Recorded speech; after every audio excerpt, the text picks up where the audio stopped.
Les 12 coups de midi, de retour dans l'émission, Céline se confie sur sa nouvelle vie. Après 125 participations et 489 495 € de gains et cadeaux, Céline cédait sa place de maître de midi le 24 juillet dernier. 2 semaines après, la championne est revenue sur le plateau des 12 coups de midi pour commenter sa nouvelle notoriété. En ce mercredi 9 août, Jean-Luc Reichmann célébrait la Saint-Amour sur le plateau des 12 coups de midi. Et d'amour, Céline n'en a pas manqué tout au long de son incroyable parcours, choyé par les équipes du divertissement de TF1. Pendant de nombreux mois, la planificatrice SNCF a roulé sur ses adversaires, devenant même la première femme au classement des maîtres de midi avec 125 participations et 489 495 € de gains et cadeaux offrés. Une coquette somme avec laquelle elle souhaite notamment racheter le maison de sa grand-mère.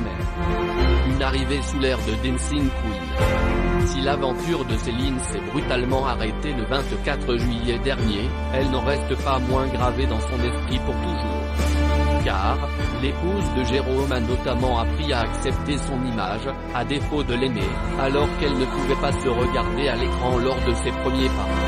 Depuis son élimination, la brunette doit composer avec cette célébrité, alors qu'elle a regagné ses pénates en compagnie de son époux et de leur fille, Camille.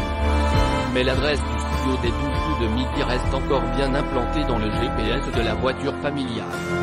Céline a en effet été invitée par Jean-Luc Reichmann pour accompagner les candidats du jour le mercredi 9 août 2023 sur TF1, et notamment le champion en titre, Esteban.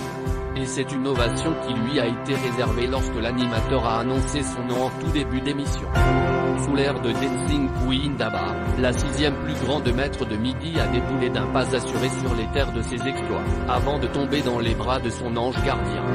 Je suis toujours interpellé dans la rue. Ce dernier, très heureux, l'a alors convié à exprimer ses émotions. 2 semaines après son éviction du jeu et le retour à la vie normale. Je suis toujours interpellé dans la rue, ça fait toujours bizarre, a indiqué la mère de famille. Surprise par cet engouement positif autour de sa personne. C'est toujours très agréable, les gens sont toujours super, c'est génial, a-t-elle ajouté, rayonnante de bonheur.